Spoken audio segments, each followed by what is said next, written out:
Václav Klaus behoort tot de belangrijkste tegenstemmen in het politiek correcte quasi-debat. Hij geldt als dé criticus van Europees centralisme en voerde een frontale aanval uit op de klimaatreligie.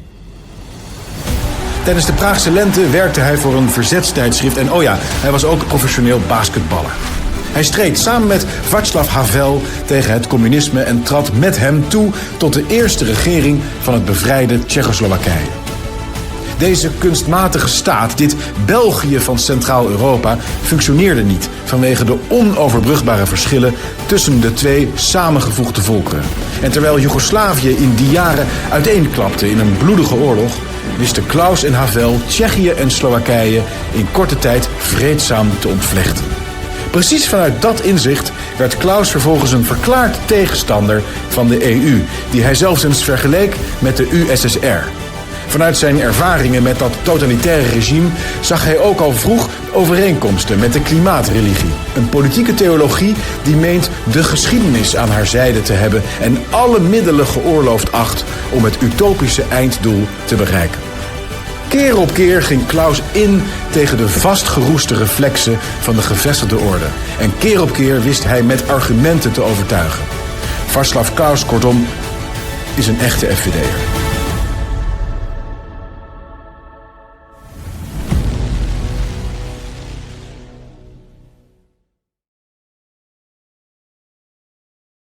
Let me discuss some of the European issues in more detail. I am convinced that they are directly or indirectly connected with the future of all of us here in Europe and also with the hypothetical but much needed renaissance of our continent. I like the title of this lecture and I like the title of your institute. So I will make four short points.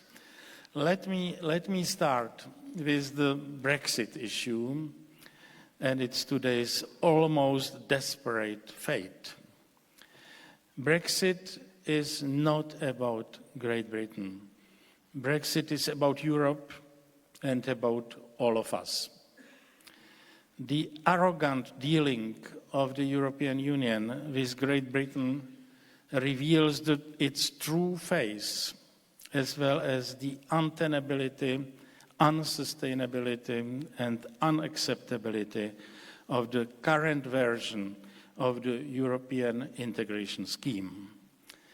We, the citizens of the Czech Republic, have our own relatively recent experience with a specific exit, which was mentioned in the short film here, specific exit which led to the termination of the existence of our former country, Czechoslovakia, and with the way how to efficiently handle it.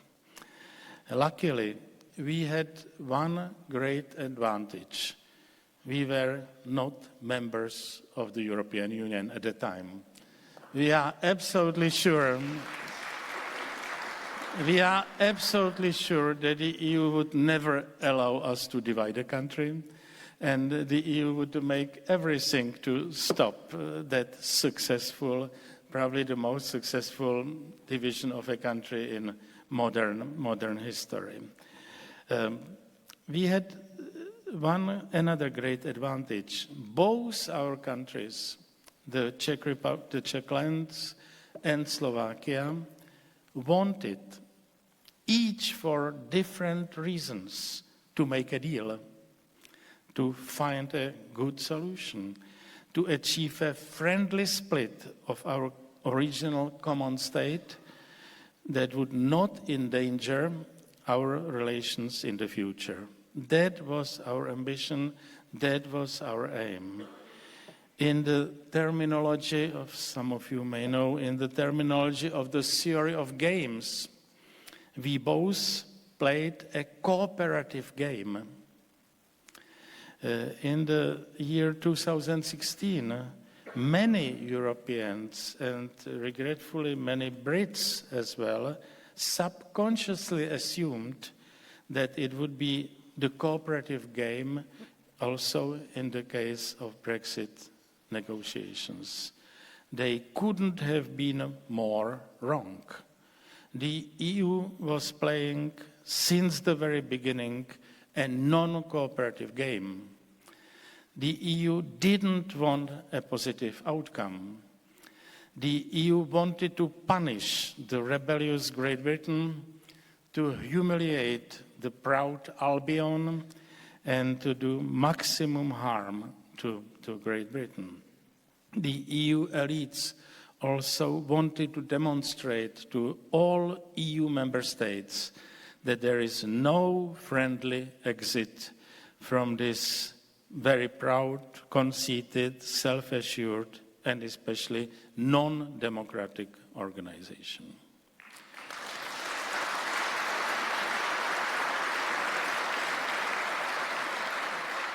The EU behavior has not been accidental.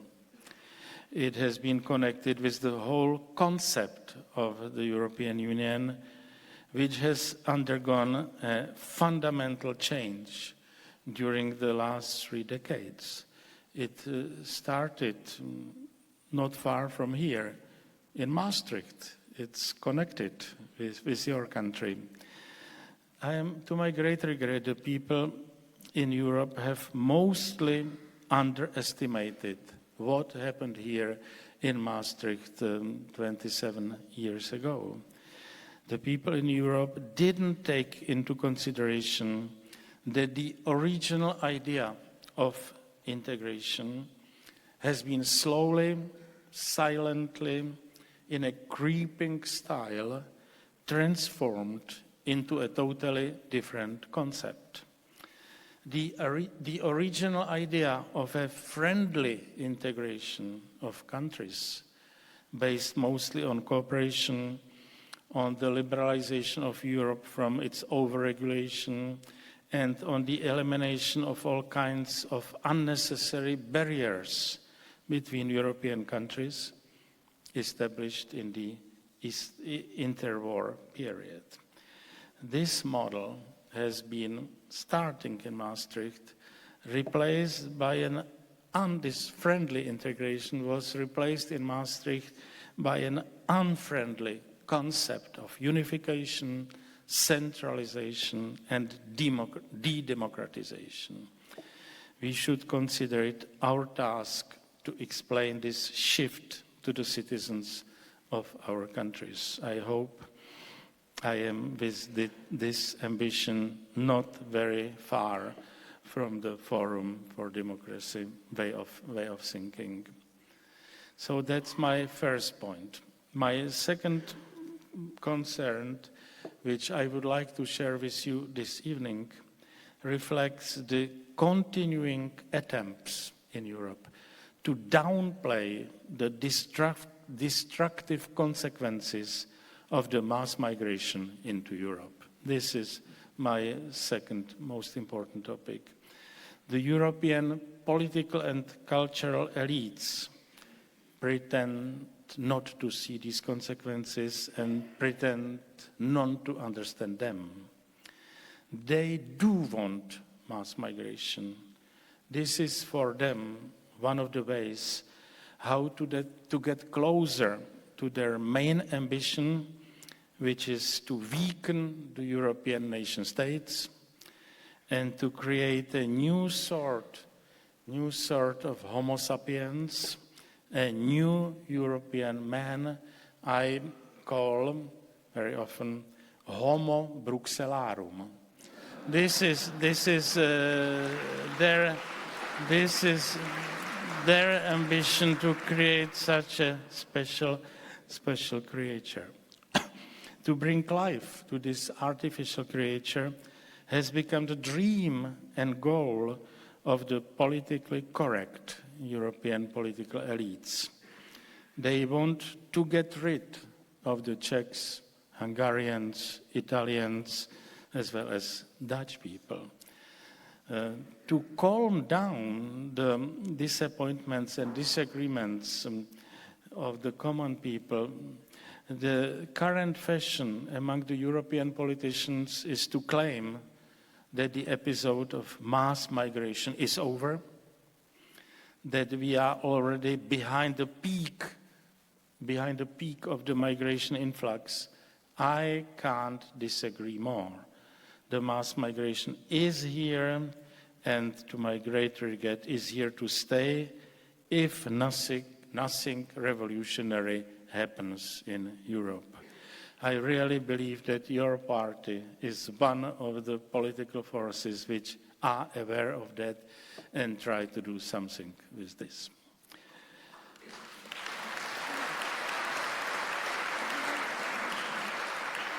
Let me mention my two specific arguments, which I consider the most important ones in this respect. When discussing this topic, we should always strictly differentiate the phenomenon of individual and mass migration. This is not done very often. The European political elites, even though they know that Europe is confronted with mass migration, use almost exclusively the arguments relevant for individual migration only. This difference represents the core of my disagreement with them. There is no doubt that the absorption capacity of countries for individual migration exists and is relatively high. But this is an irrelevant and misleading argument which shouldn't be used these days in Europe. The mass migration is something else than the individual migration. It represents a fundamental attack on the cohesion, coherence, traditions, habits, institutions, cultural patterns, and social systems of countries which have become the target of mass migration. It necessarily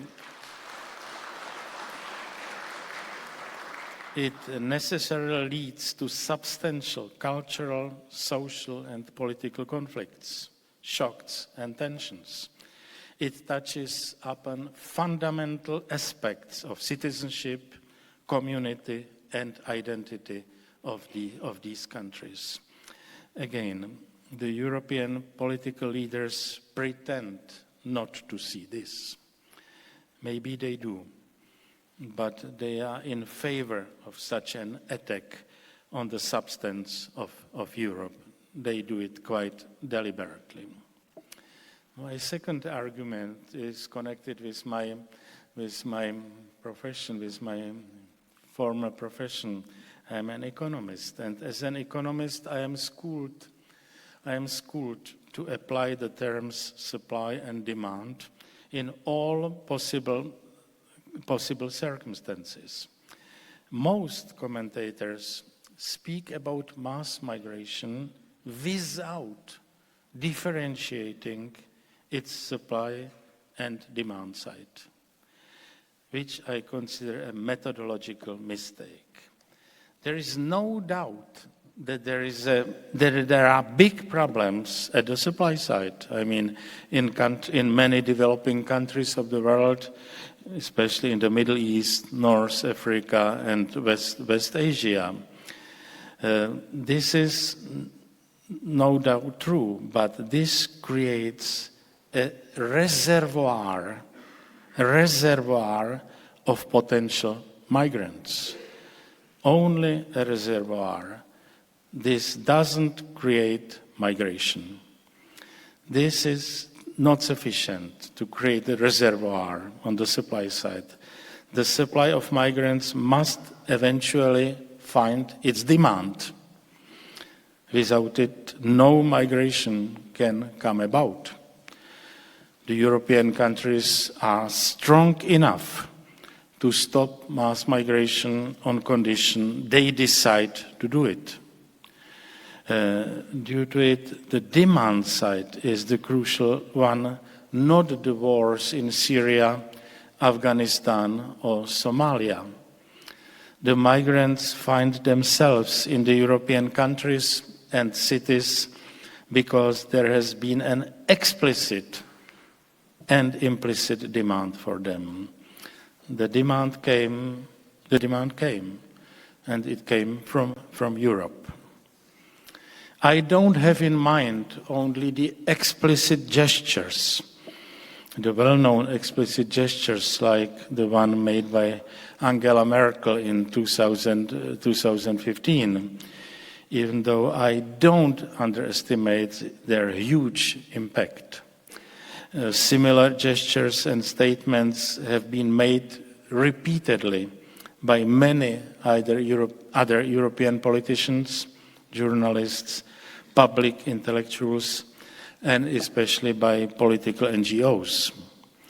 Such gestures also belong to the official position of the European Union. The less visible implicit demand is the outcome of the contemporary European culture and ideology, of multiculturalism, of the very authoritative progressiveness of liberal democracy, of the pseudo-humanism of political correctness, of the European version of its social system, which reminds me more and more my life in the communist era. The European elites understand that to succeed in their ambition to get rid of the nation states and to create a state of Europe and a European nation, they have to dissolve the existing nations by mixing them with migrants from all over the world. This is the main reason why they are supporting and promoting mass migration without paying attention to all kinds of negative and destructive side effects. They don't want to stop migration. They need it for their irresponsible, destructive plans to change our society.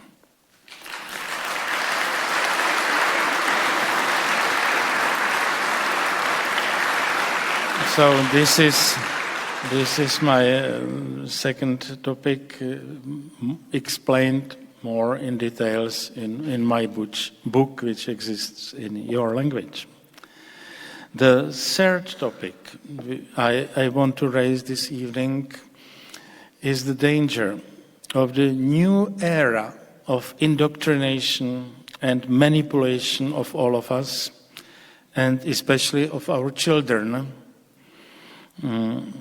Indoctrination and manipulation based on the irresponsible ideologies of genderism and feminism. This is my third crucial point and crucial position. I am not an expert on your country. Maybe your country, which used to be in some respect in the forefront of it, sees and feels it differently.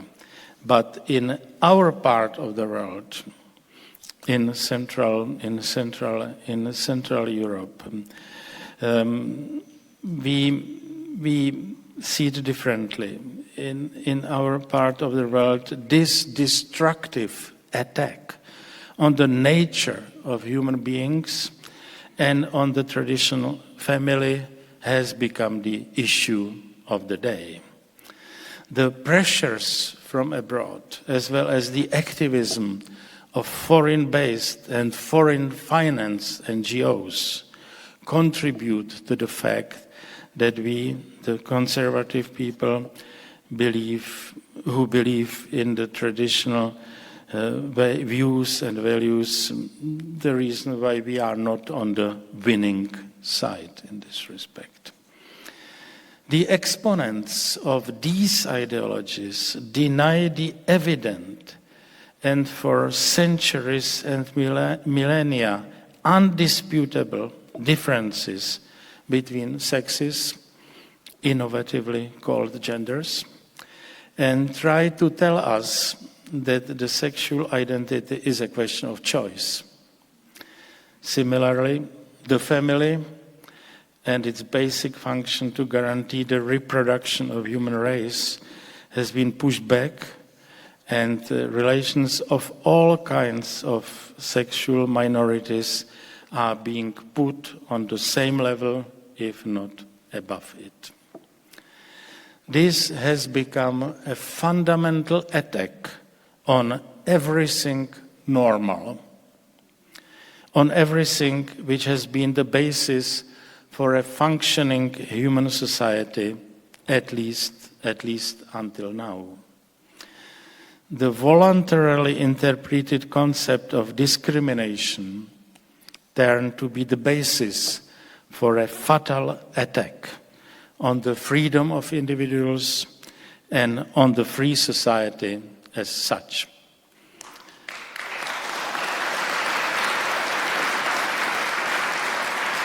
The monstrous campaign Me Too is a good example of the atmosphere of fear which starts to dominate the Western world. Let me stress that this time it doesn't come from the East. To summarize, we have to continue defending the past. We have to continue defending the traditions, the inherited values and behavioral patterns proven by history. It's disgusting that the EU holds the opposite view. Again, I suppose I am on the same boat with your party here.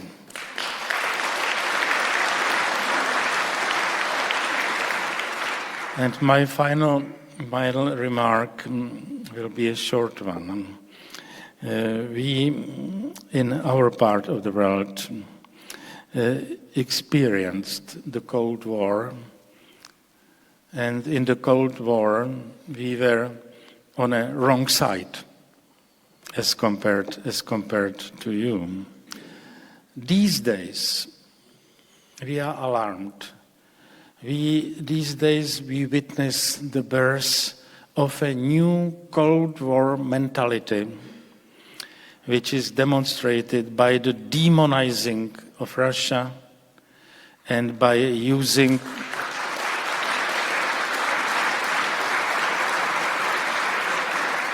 the failed country of Ukraine for this demonization.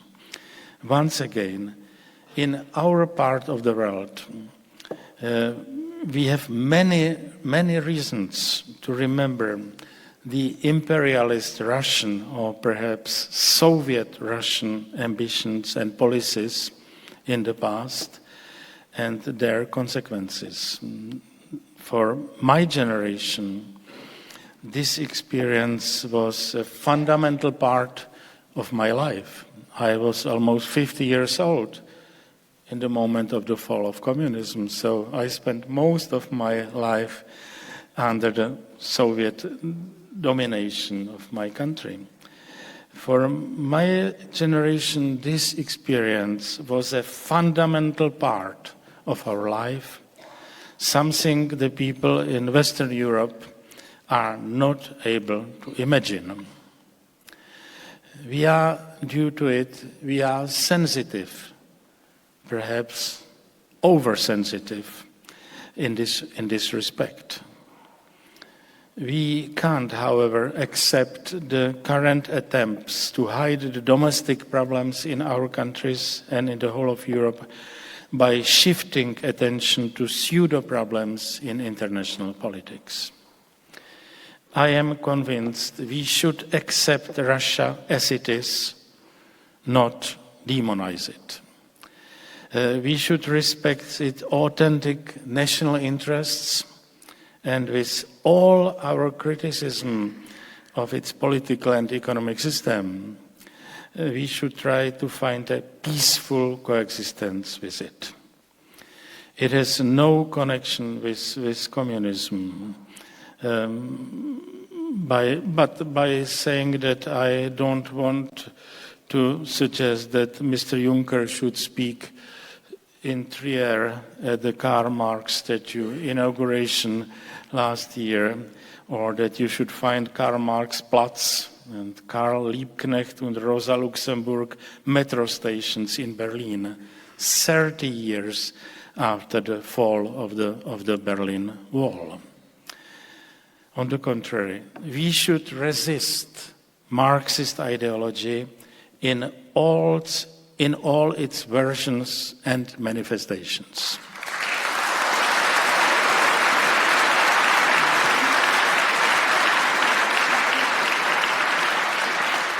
The old Marxism is dead, and I can assure in Russia not less than in Europe.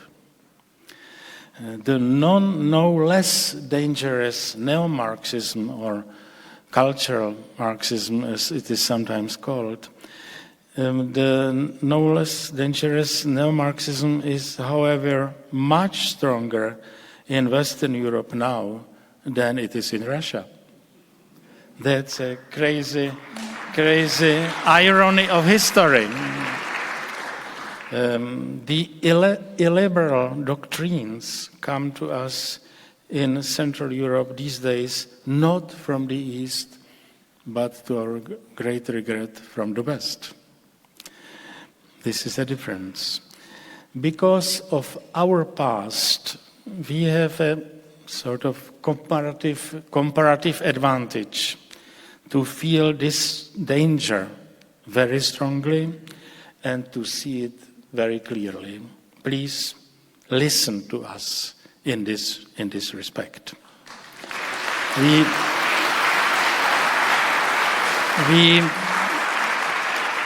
lost a lot in the communist era. People like me, after the Soviet invasion in Czechoslovakia in 1968, in the Prague Spring era, people like me were not allowed to move out of Czechoslovakia for the next 20 years. This is something what the people in the Netherlands can't imagine. With all the problems of that era, you could go all the time to spend your holidays in Spain or in Italy or Greece or I don't know where. So listen to us in this respect. My last sentence, one last sentence. I was motivated by the title of your lecture, the Renaissance lecture. In the Renaissance of our continent is definitely our aim, it's our goal, but we should know that the Renaissance of our continent is a long way ahead. We should do our best to make it shorter. I wish you, your party, and all the Dutch people, I wish you much success in your endeavor in this respect. Thank you very much for your attention.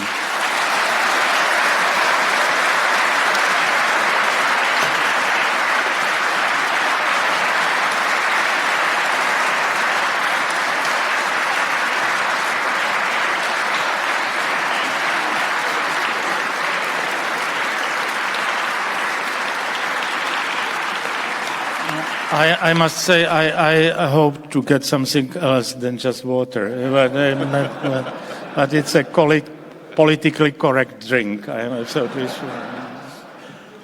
hope you are prepared to answer some questions from the public. Yeah, definitely.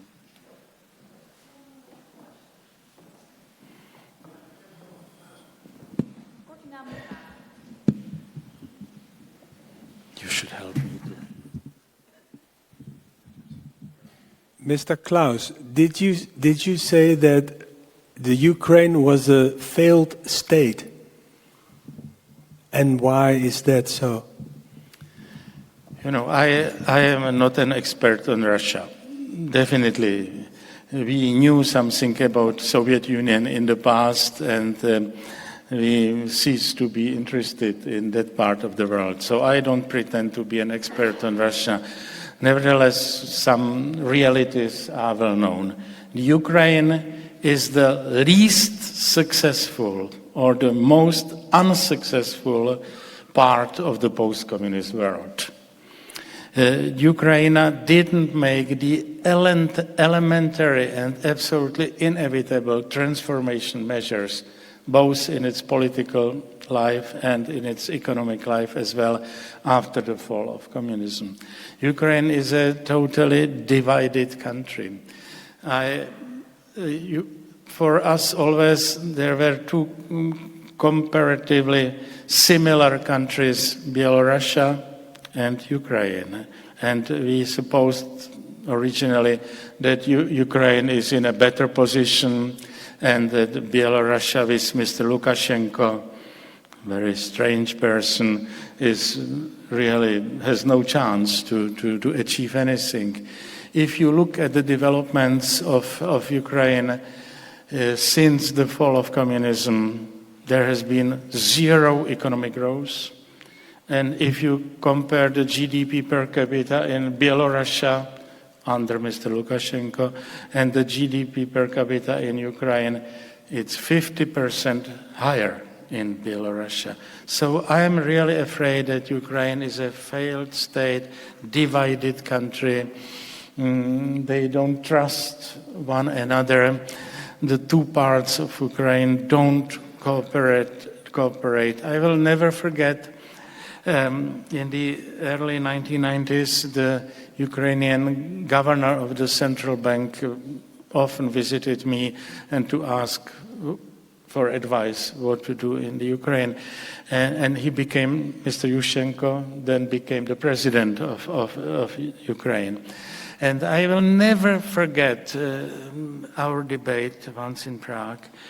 But you pretend to understand everything, but how is it possible that you are, as a central bank, you are not able to control the money supply?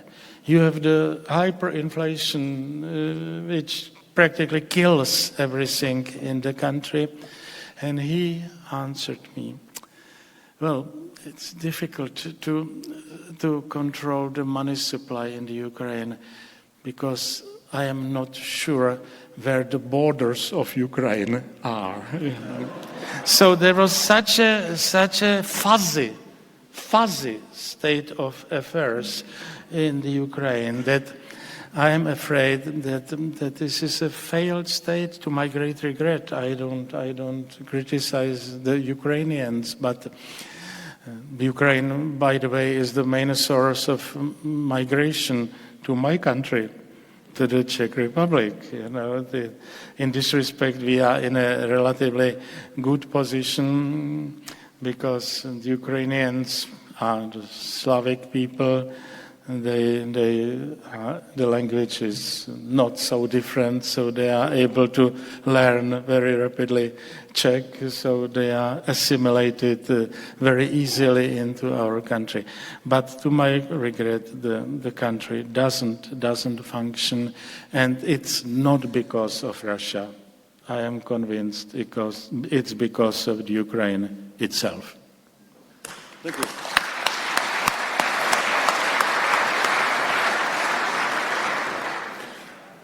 Mr. Klaus, thank you for your excellent speech. You have experienced repression and you thought us something about comparisons.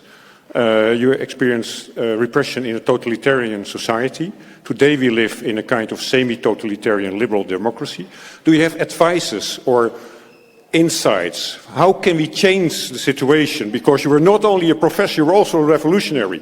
And how can we change the institutions and the way in the society based on your experience living in a totalitarian society? You are, if I understood it correctly, you are asking about how to change the institutions here in Europe. How to change from a totalitarian environment into a better environment. Well, there's similarities between what we have here now and what you used to have. You know, I was very critical of the European Union immediately after the fall of communism.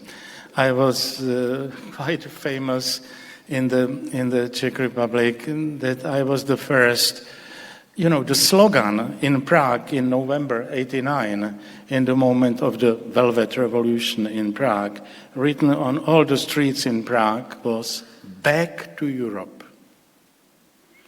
And I was very early the first one who on TV was saying, well, but the slogan "Back to Europe," which means to become a normal European country again after 40 years of communism, back to Europe is a different idea than avanti into the European Union. You know, this is a totally different concept. I must say that I didn't succeed in convincing everyone in the Czech Republic about this subtle difference. Nevertheless, I was very critical.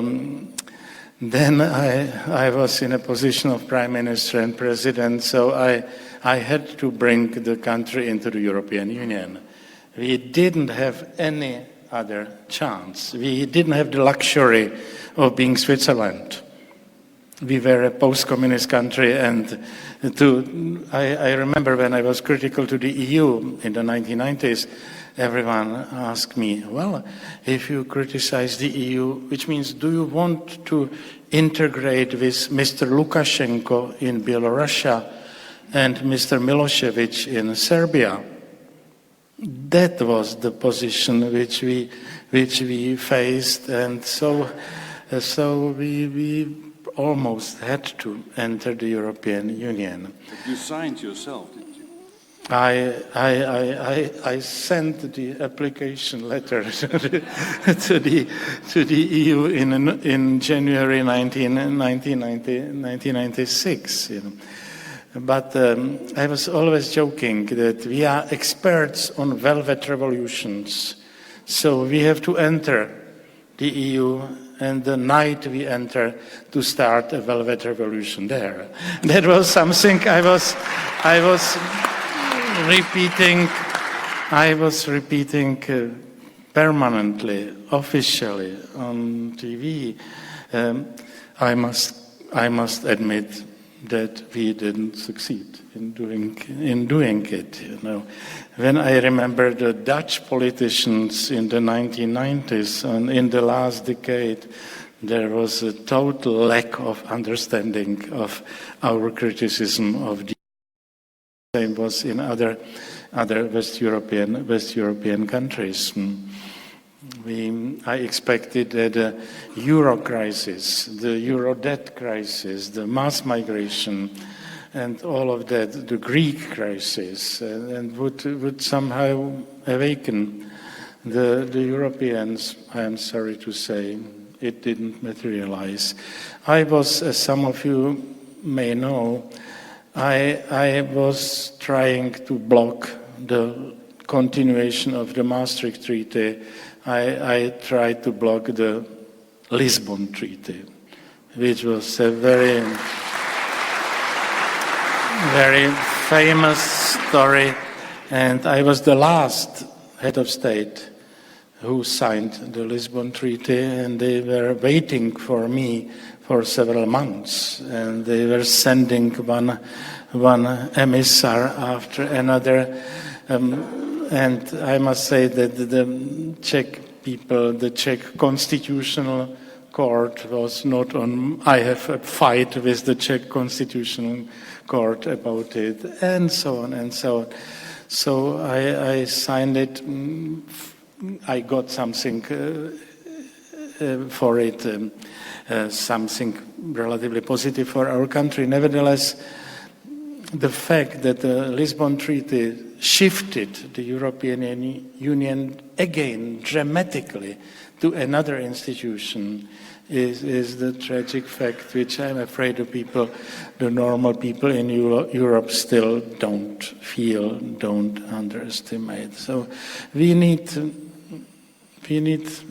probably, as a politician, I never asked for a crisis, because it seems to me that this is not fair from a politician to hope for a crisis to come. But I'm afraid that Europe needs a deep crisis, otherwise the people wouldn't be able to wake up and to see all the problems of the European Union.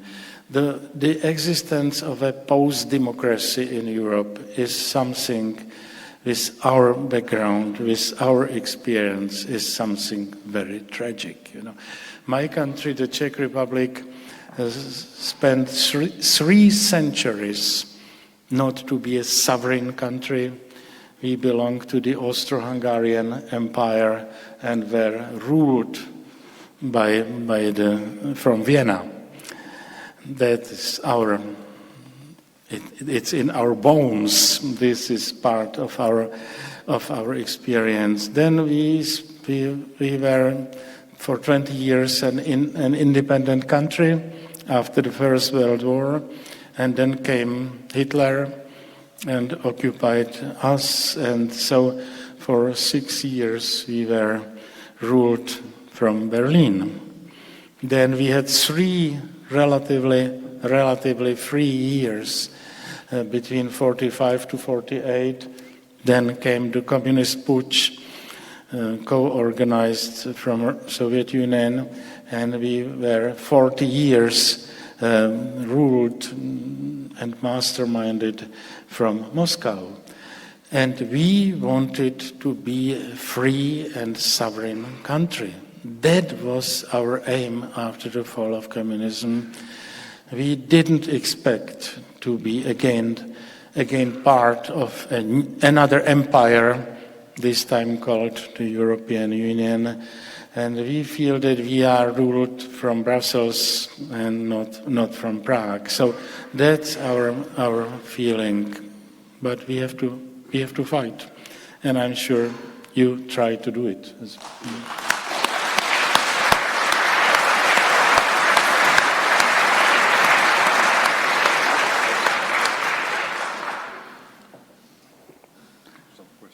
President Trump has announced NATO has invested 100 billion euros or dollars into American war gear.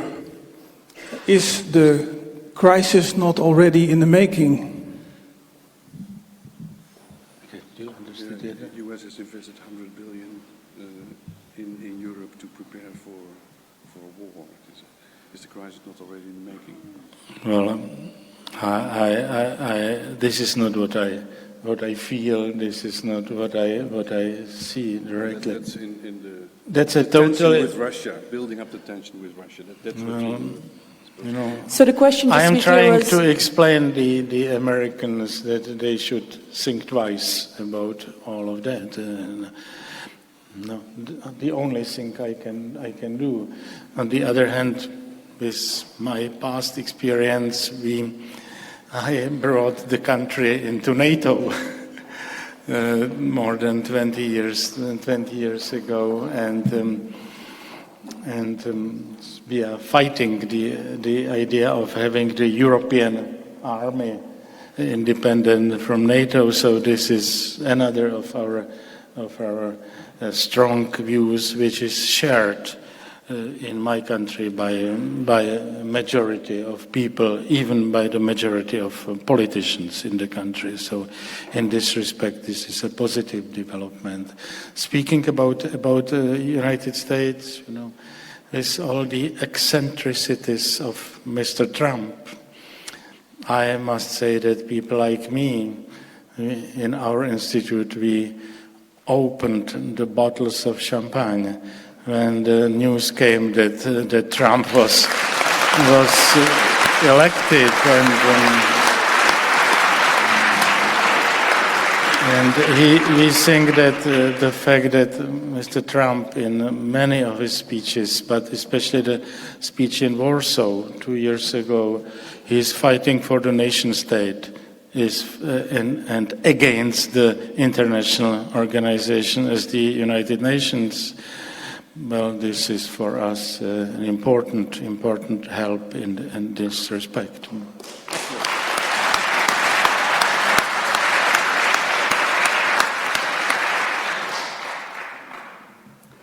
Mr. Klaus, do you believe in NATO instead of the European army?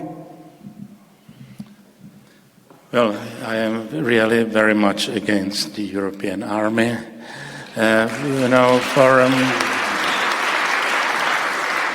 For many Czechs, the true moment of forgetting the past was really not the entry into the EU. For most of the Czechs, the true moment of change, of feeling that the past is definitely over, was the entry into NATO. This is something that I should say very, very explicitly, and I don't want to say. Well, I remember some 30 years ago I discussed it at a conference organized by Helmut Kohl in Germany, in Bonn. Someone suggested the European army, and I said, well, I would never send my sons to serve in the European army. Now I must say that the sons are already grown sufficiently, so I should repeat the same story about my grandsons. Can you take some more questions? Thank you very much, Mr. Klaus. A great honor. Would you perhaps share some thoughts, your thoughts with us about the annexation of the Crimea? The annexation of Crimea. First, I don't like the historical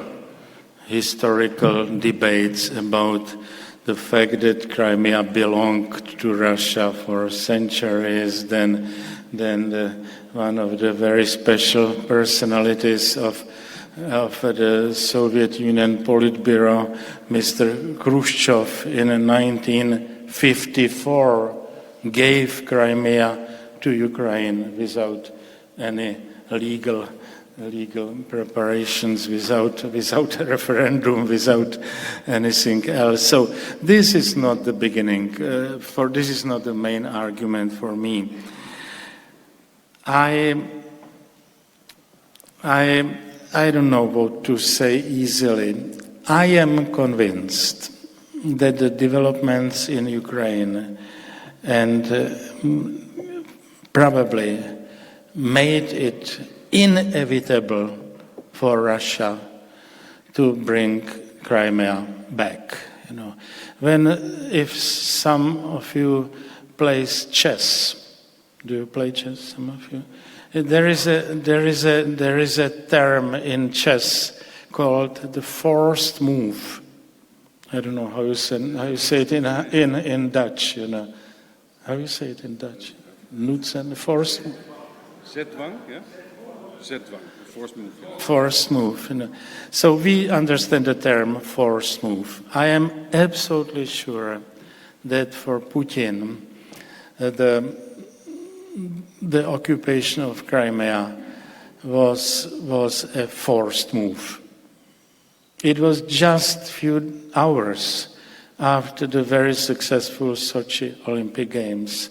I am absolutely sure that Putin would be very happy to return to Moscow and not to do anything, to enjoy several years of quiet life. So I think he was pushed to that decision. And it was not a specific Putin's decision. Anyone at the head of Russia in history would have to do the same thing. So I wouldn't consider the Crimea issue as the main issue which changes my ways of looking at Russia and Crimea. Who was provoking was definitely Crimea and was definitely Ukraine. And Ukraine would never do it without a radical support coming from Brussels. So I am afraid that indirectly EU is responsible for the occupation of Crimea.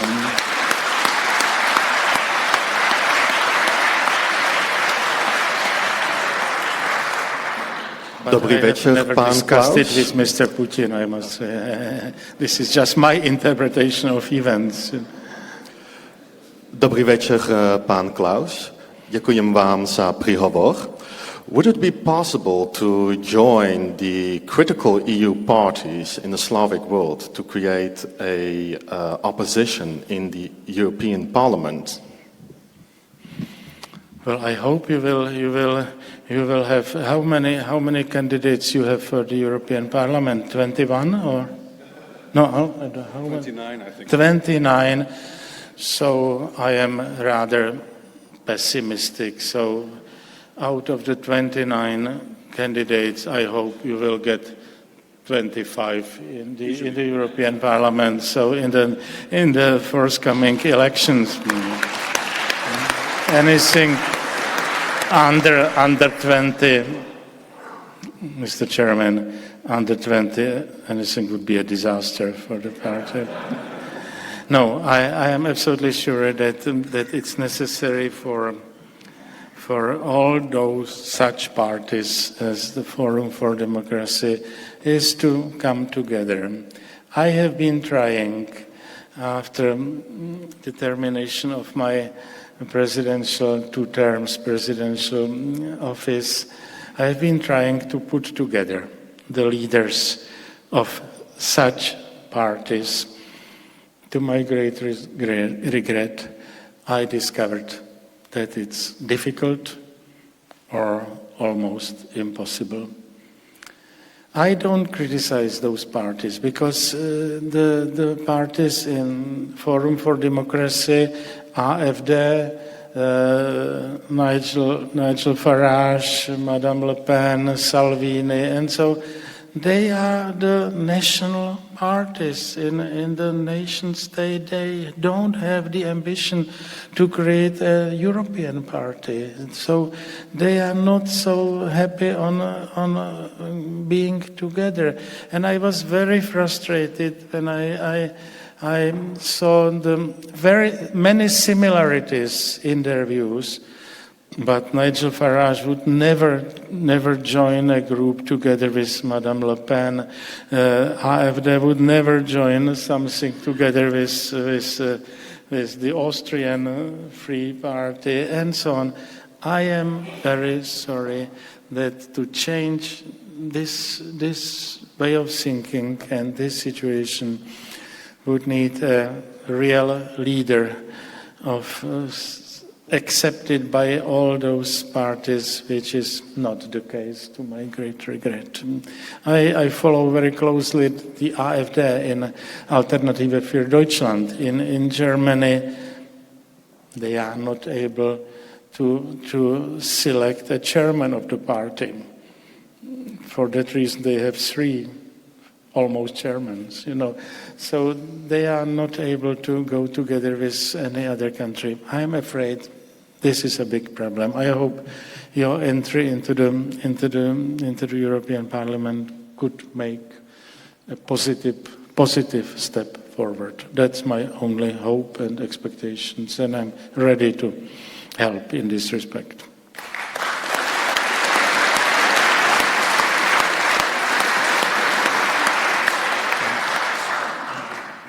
We hebben tijd voor 2 laatste vragen. We don't see you. Hello. My question is, how do you think about Viktor Orban?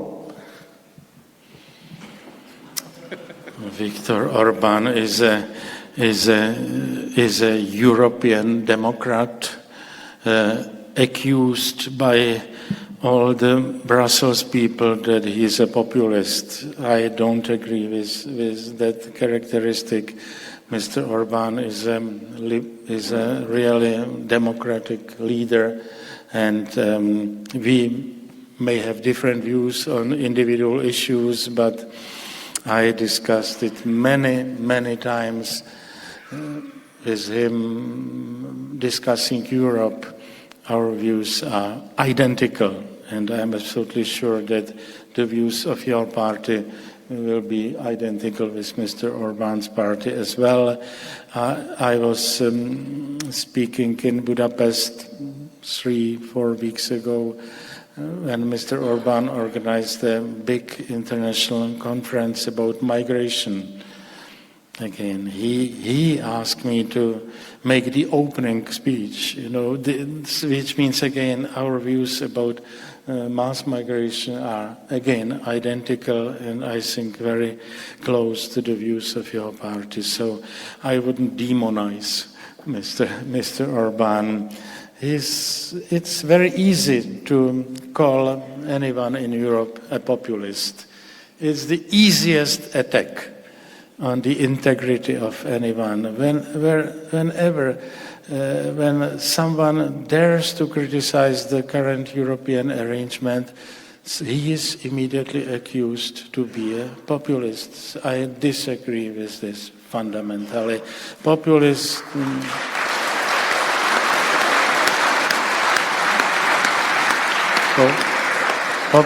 is not a doctrine. Populism is not an ideology. Maybe the populism is a technique of speaking, of addressing the people. I would, in this respect, I would compare the term populism with another wrongly used term, terrorism. Again, terrorism is not an ideology. This is a way how to achieve some results. So I think both terms, terrorism and populism, are basically wrong, and we should resist them as much as possible.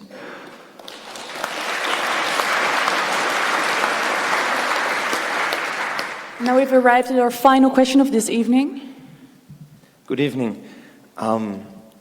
Could you please tell me what we could learn for the future about the successful split of Czechoslovakia?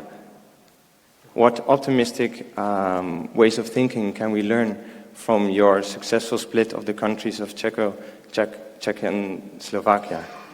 There must be some things that we can learn. As I mentioned, simply I was born in Czechoslovakia, and I didn't expect in my lifetime to experience the split of the country. And we discovered that in the moment of the fall of communism, the Czechs, we were absolutely happy with what happened. We want to liberalize, democratize, to introduce total political democracy, freedom, parliamentary democracy, free markets, and so on. And we were surprised to hear that the Slovaks want to change the existing federation. That was really a surprise for us. We didn't expect it. It started with a crazy experience. In January 1990, it was 1.5 months after the Velvet Revolution, after the fall of communism. We were preparing the radical economic changes, really changes, and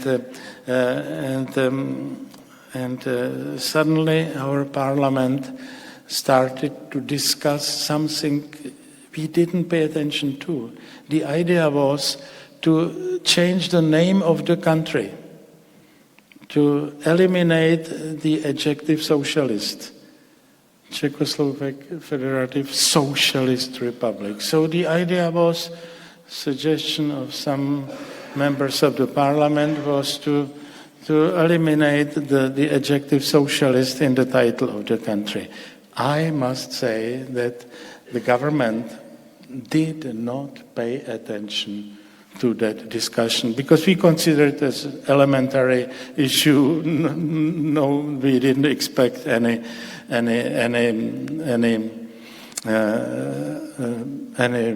protests against it.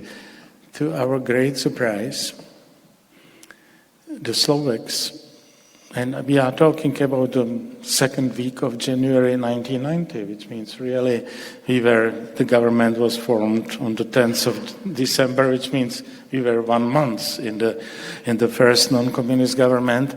And to our great surprise, Slovak suggested to make another change.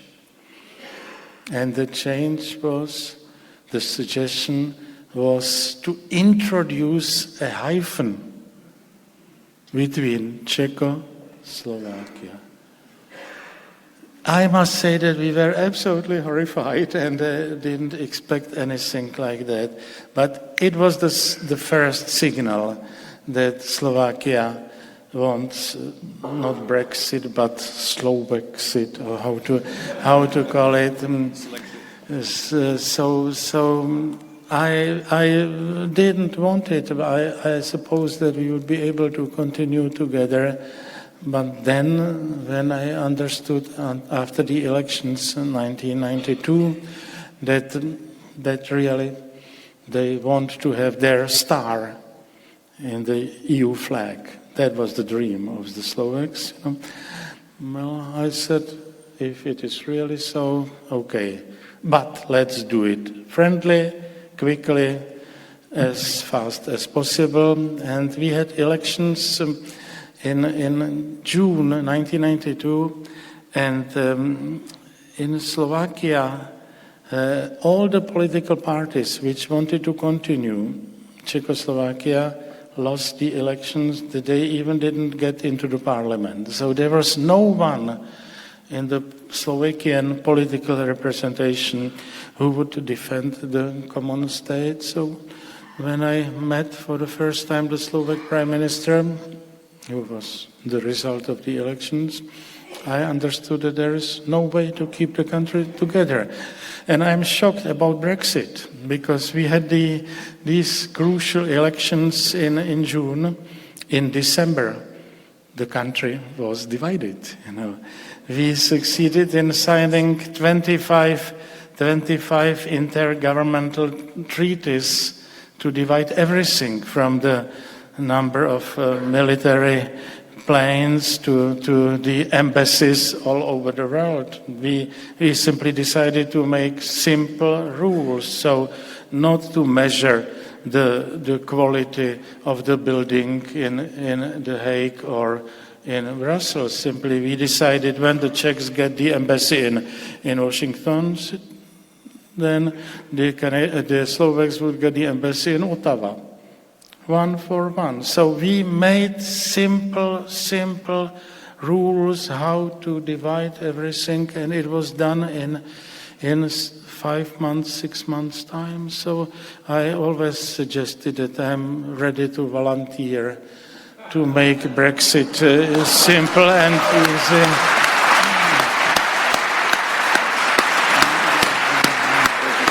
But I'm afraid the Prime Minister wouldn't be happy with that. Thank you very much. Václav Klaus, ladies and gentlemen. Thank you.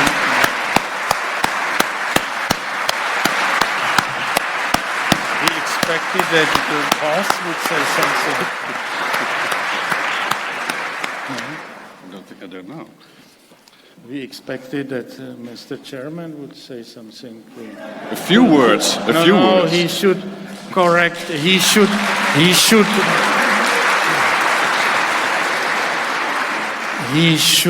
correct all my wrong positions. He should correct all my mistakes, all my everything, to make a corrective speech. Now it's your turn. I enjoyed every word. It was very inspiring, and it was also wonderful to see so many of you tonight here. Lots of faces that I've seen at many of our events before, but also a great number of new ones. I hope you had a very inspiring evening. I think the Renaissance Institute, with Ralph in the board and many others who are here now. I've seen Paul sitting over there. The other Paul is not here tonight, but Paul Frentrop is here. Paul Cliteur couldn't be here tonight. Rob Roke is also here. sitting in the front row. And of course, I think the executive director of the Renaissance Institute should really get an applause from you. It's Peter van Duivenvoorde, one of the co-founders of Forum for Democracy. Give him a big hand.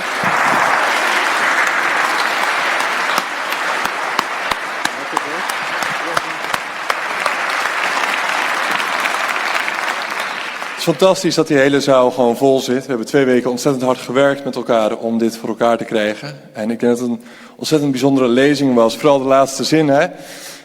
De Renaissance, dat is nog een lange weg. Laten we het wat korter maken. Ik denk dat dat precies is wat we proberen te doen met het instituut. Met lezingen, met onderzoek, met boeken uitgeven. Die Renaissance die moet gedaan worden, dat gaat een lange weg worden. En wij gaan het met elkaar doen. En wij gaan ervoor zorgen dat het korter wordt. In de hoop met jullie samenwerking. Dank je wel voor vanavond.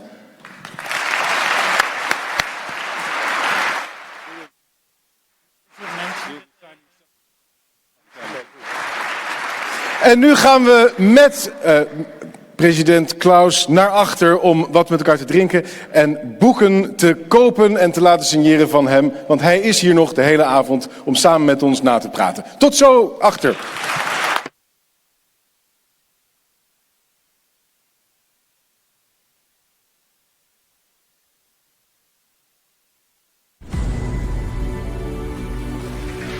Václav Klaus behoort tot de belangrijkste tegenstemmen in het politiek correcte quasi-debat. Hij geldt als dé criticus van Europees centralisme en voerde een frontale aanval uit op de klimaatreligie. Tijdens de Praagse lente werkte hij voor een verzetstijdschrift en hij was ook professioneel basketballer. Hij streed samen met Václav Havel tegen het communisme en trad met hem toe tot de eerste regering van het bevrijde Tsjechoslowakije. Deze kunstmatige staat, dit België van Centraal-Europa, functioneerde niet vanwege de onoverbrugbare verschillen tussen de 2 samengevoegde volkeren. En terwijl Joegoslavië in die jaren uiteenklapte in een bloedige oorlog, wisten Klaus en Havel Tsjechië en Slowakije in korte tijd vreedzaam te ontvlechten. Precies vanuit dat inzicht werd Klaus vervolgens een verklaard tegenstander van de EU, die hij zelfs eens vergeleek met de USSR. Vanuit zijn ervaringen met dat totalitaire regime zag hij ook al vroeg overeenkomsten met de klimaatreligie. Een politieke theologie die meent de geschiedenis aan haar zijde te hebben en alle middelen geoorloofd acht om het utopische einddoel te bereiken. Keer op keer ging Klaus in tegen de vastgeroeste reflexen van de gevestigde orde. En keer op keer wist hij met argumenten te overtuigen. Václav Klaus, kortom, is een echte FVD'er.